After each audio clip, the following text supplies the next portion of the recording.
Now there seems to be all kind of nonsense on this D-line list.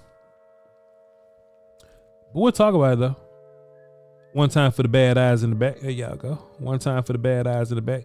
Now, something that I want to do when I go over linebackers and D linemen, I'm going to add Micah Parsons to both those conversations. Why? You have to. It's fact. Yes. Yes. A similar event did take place. You have to. Because I think anybody with a little bit of objective eyes and truth and common sense, I think it'll just make sense to consider Micah Parsons to be in both these groups. He's gonna be playing some D line, some on line of scrimmage, hands in the dirt. He's gonna be playing some off ball linebacker, blitz, and A gap, whatever you want to do. So I think it makes sense to add him to both these conversations. Somebody was doing like a top D line list in the league. May have been Sam Munson from PFF or something. I don't know. But the Cowboys were like top 10 in that D-line list. They were like 6th. And DeMarcus Lawrence, Oso Odighizuwa, Micah Parsons, I would imagine those guys carry the load in a lot of that conversation. We're going to talk about depth in a minute. And D-Law's time is running out. You know what I'm saying? He's in year 10. It's running low, but I think we're incredibly grateful to have DeMarcus Lawrence. Still a stud player. I know a lot of people mad at him because he don't get sacks all that much, but he get run game sacks. Oso Odighizuwa, we know his star is continuing to shine. He seems to get better every single year.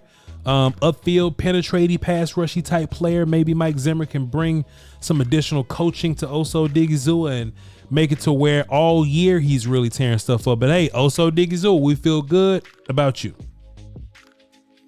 Those might be 2 A+ players for me. I'm lying. If DeMarcus Lawrence got 20-something sacks, then he'll be A+ guy. But DeMarcus Lawrence is definitely B+ guy. Oso Odighizuwa, definitely flat out B guy. Micah is A+ guy. It's fact. Let's just keep it a buck here. Micah Parsons is A+ guy. He's one of the best defenders in the league. He's constantly drawing double teams. If he's going to be constantly drawing double teams, everybody else got to step up somewhere. That's life. The glaring light in the starting lineup is Mozzie Smith. And man, let me just keep it a buck with you. If you look at D lines across the league, and maybe we'll do a video on this, you know what I'm saying? Maybe we'll look at all the other depth charts that's on our lads and just look around and see how bad the league really is at one tech. There's some great ones out there and there's some trash ones out there, but how many good one techs are there really? So maybe Mozzie's just like every other one tech that's in the league. He's just a big dude in the middle, you know? Humongous dude in the middle, and maybe you're counting on his surrounding cast to make it make sense to you, and that's fine if that's the case. And even though we have reservation about one tech, let me tell y'all something. If y'all feel bad about your starting one tech, you're gonna feel horrific about your backup one tech.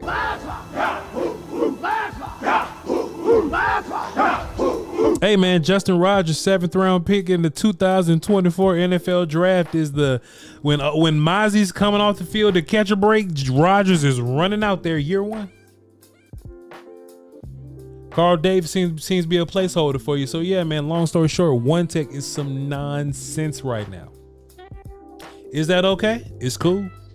It's cool for one tech to be nonsense. It's not cool for one tech to be nonsense, by the way. But I'm just saying that's what we have right now. And there's nobody that's going to trade you theirs. Nobody's going to give you their good one tech. You just got to draft these guys. We thought we was doing. Stephen Jones came out a long time ago. Not even a long time ago, a couple months. And I asked Brian, bro, I say, Brian, is this truth or cap? And Stephen Jones came out and said, well, we feel like Mozzie has a particular skill set. And new defense coordinator Mike Zimmer is going to be running a scheme that may benefit Mozzie a little bit more than Dan Quinn's did. At the time, Brian called cap, I called cap, y'all called cap, everybody called cap, Twitter called cap, Facebook, TikTok called, we all called cap. We all called cap. But the more information comes out, you see coaches start to have a discussion of, oh man, you know, we're trying to break down blocks more than attack gaps. You hear Zimmer say things like, hey man, we may get less interceptions or less sacks, less of the flashy plays because we're trying to be a little more sound as a defense. When you start hearing those things in interviews, when you start hearing those things in rumors, Mozzie may be a little better in this defense than he was in the last defense. A scheme where a 230-pound man can just punch people and be big in the middle, that may benefit Mozzie. The problem is that he was 290.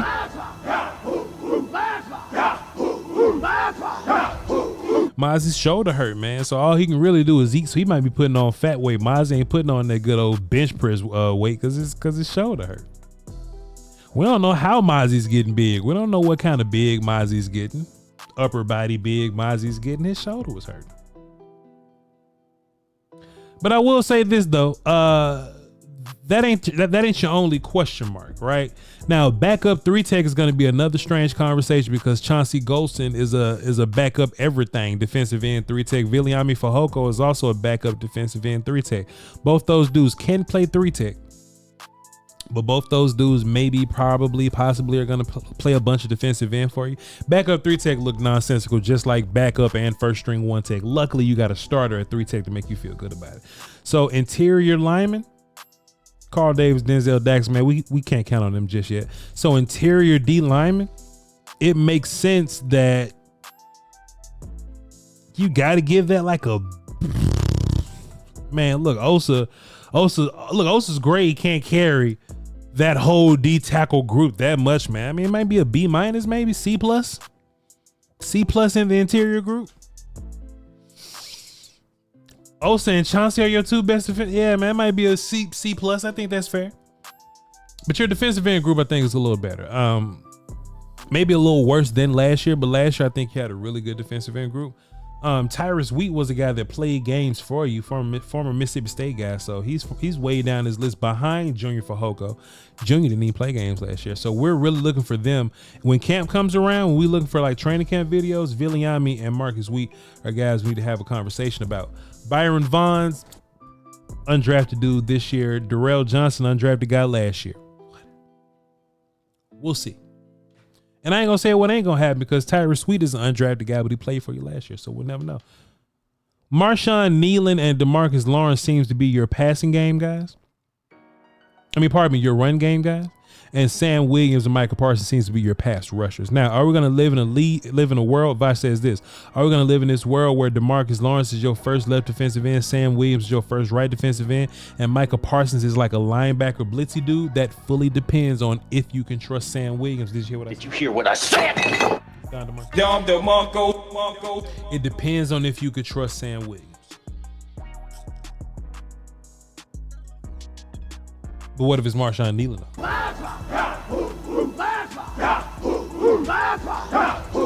What if Marshawn Nealon is a guy that you could depend on? What if Marshawn Nealon is a guy that in the run game, because that's what Marshawn's expertise is right now.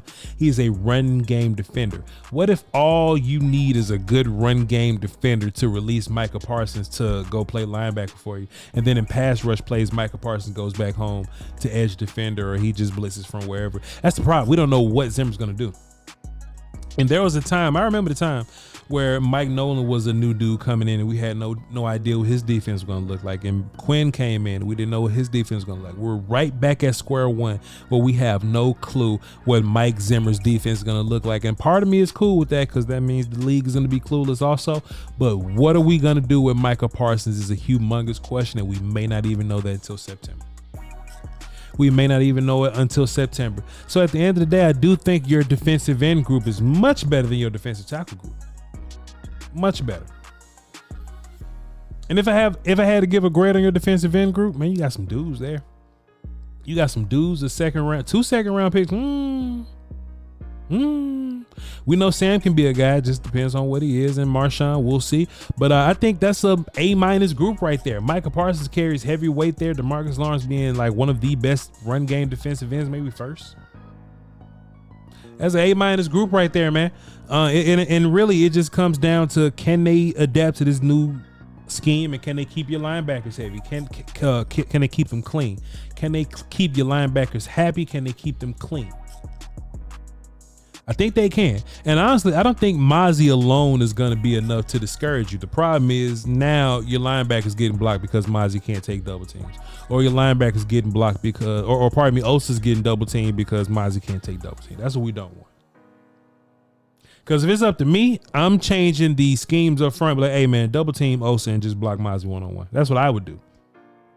And if other teams are smart, they'll do it too.